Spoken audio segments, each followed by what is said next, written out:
दोस्तों स्वागत है आपका एक बार फिर फ्रेंड।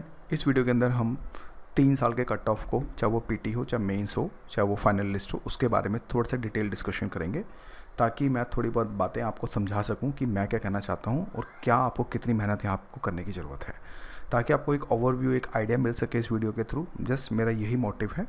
बाकी यूट्यूब पे बहुत वीडियो आती हैं हर एक चीज़ की, आप उनको भी देखिए, आप हमारी भी देखिए, लेकिन मेरी वीडियो में बस ये फ़र्क होता है, मैं बिल्कुल सीधी बात बोलता हूँ और घुमा फिरा के मेरे में कोई मतलब कि मैं विश्वास रखता हूँ, बस सीधी बात बोल के। तो चलिए फिर शुरू करते हैं। देखिए, जिस तरह से कट ऑफ आया, अभी लोग बोले अरे इतना कम कट ऑफ कैसे चला गया, 87.54। बॉस, पेपर का लेवल भी तो टफ था। अगर हम पॉलिटी और इकोनॉमी को निकाल दें तो सभी क्वेश्चन ऐसे लग रहे थे पता नहीं कहाँ से क्या आ गया। ये बात आप भी एग्री हैं और हम लोग भी एग्री हैं।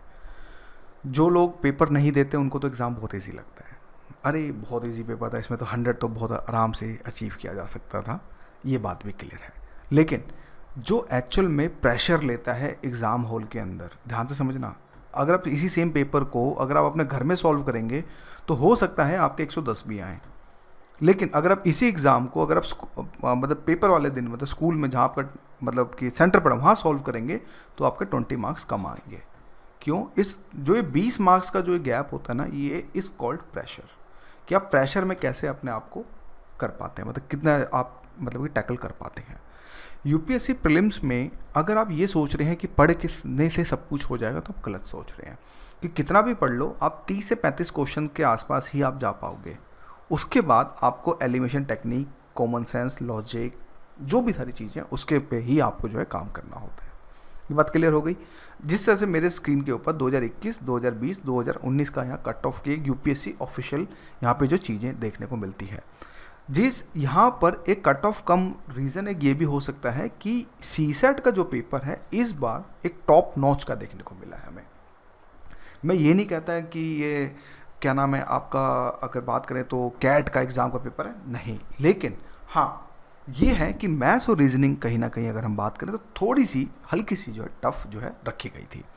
लेकिन कॉमन सेंस लगाया जा सकता था। लेकिन वही वाली बात है, लिमिटेड टाइम के अंदर प्रेशर को हम कितना टैकल कर पाते हैं, वही सारी बात होती है।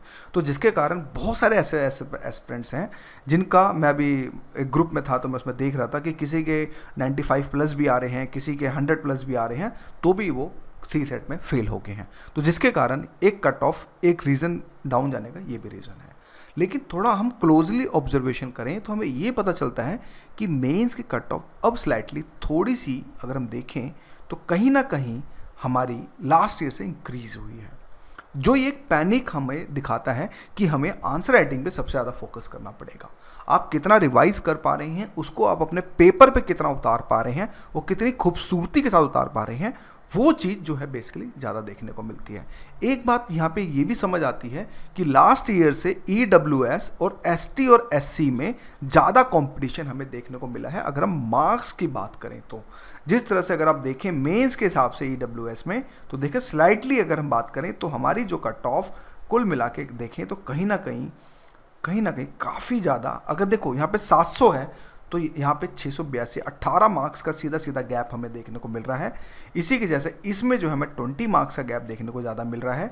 और इसी के जैसे अगर इसमें देखें तो ऑलमोस्ट वही करीब मान के चलो 25 मार्क्स के आसपास हमें, अगर हम देखें तो हमें गैप देखने को मिल रहा है। यानी कि EWS, SC और ST में हमें सबसे ज़्यादा फोकस देखने को मिल, और साथ में OBC में हालांकि ट्रेन थोड़ा सा भी ज़्यादा गैप नहीं है, लेकिन कहीं ना कहीं इसके भी जो है मार्क्स हमें जो है सबसे ज़्यादा देखने को मिले हैं। हमें एक बात ये भी समझ आती है कि अगर आपको ऑलमोस्ट, अगर आप तीनों को एनालाइज करें, आप तीनों की मेंस, क्योंकि देखो दोस्तों पीटी के तो स्कोर नहीं जुड़ता ना, मैं पीटी पे ज़्यादा बात यहाँ नहीं करने वाला, क्योंकि पीटी तो इट्स ऑल अबाउट पेपर कैसा आ रहा है उस पर कट ऑफ डिसाइड होता है।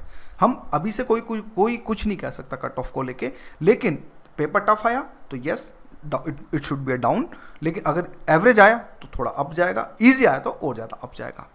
तो उसी केस में यहाँ आप देखें, क्लोज ऑब्जर्वेशन करें मेंस को लेके, तो आपको ये समझ आना चाहिए, यहाँ पर अगर हम देखें तो आपको ये चीज़ देखनी चाहिए कि कहीं ना कहीं आपको 750 के आसपास, यानी कि 750 प्लस के आसपास आपको मेंस में स्कोर करना पड़ेगा, जब जाके आपको इंटरव्यू कॉल आएगी। मैं फाइनल लिस्ट की बात यहाँ बिल्कुल भी नहीं कर रहा हूँ। और एक बात आप और ऑब्जर्वेशन करें तो आपको ये देखने को मिलेगा, इसमें गैप को देखें तो 200 प्लस का गैप हमें जो है देखने को मिल रहा है। अगर आप इन दो को देखें, यानी कि मेंस की कट ऑफ क्लियर करने के बाद भी आप श्योर नहीं है कि आपका 100% फाइनल लिस्ट में आएगा।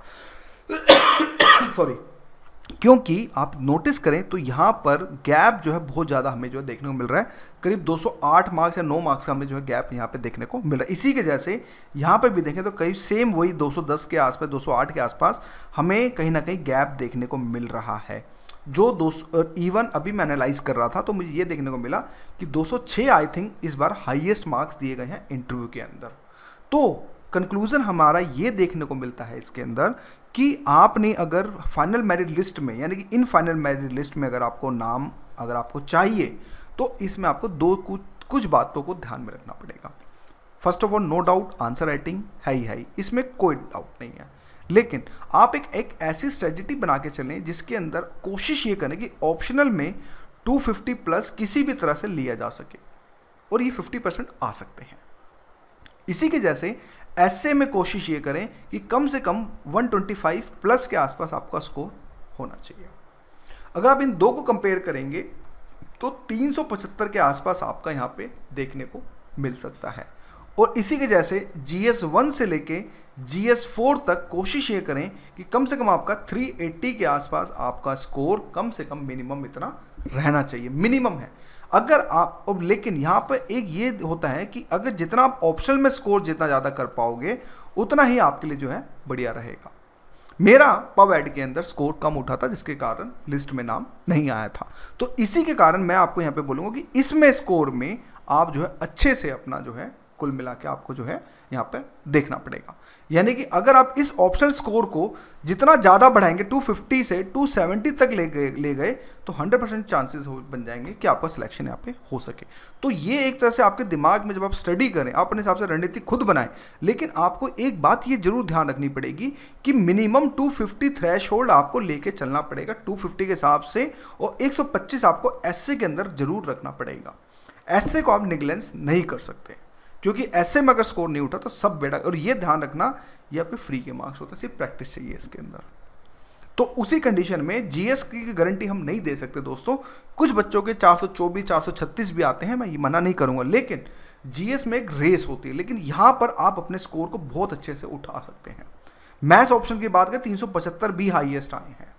तो उसी के जैसे आपको यहाँ पे ये चीज़ ध्यान रखनी पड़ेगी कि आपको अपने ऑप्शनल और एसए पे सबसे ज़्यादा कमांड करनी पड़ेगी, जब जाके अगर आप एसए में 150 ले आते हैं और इसमें 280 के आसपास ले आते हैं तो कंफर्म है कि आपका सिलेक्शन 100% मेंस में फाइनल लिस्ट में कोई ना कोई आपको एक रैंक में टपक जाओगे।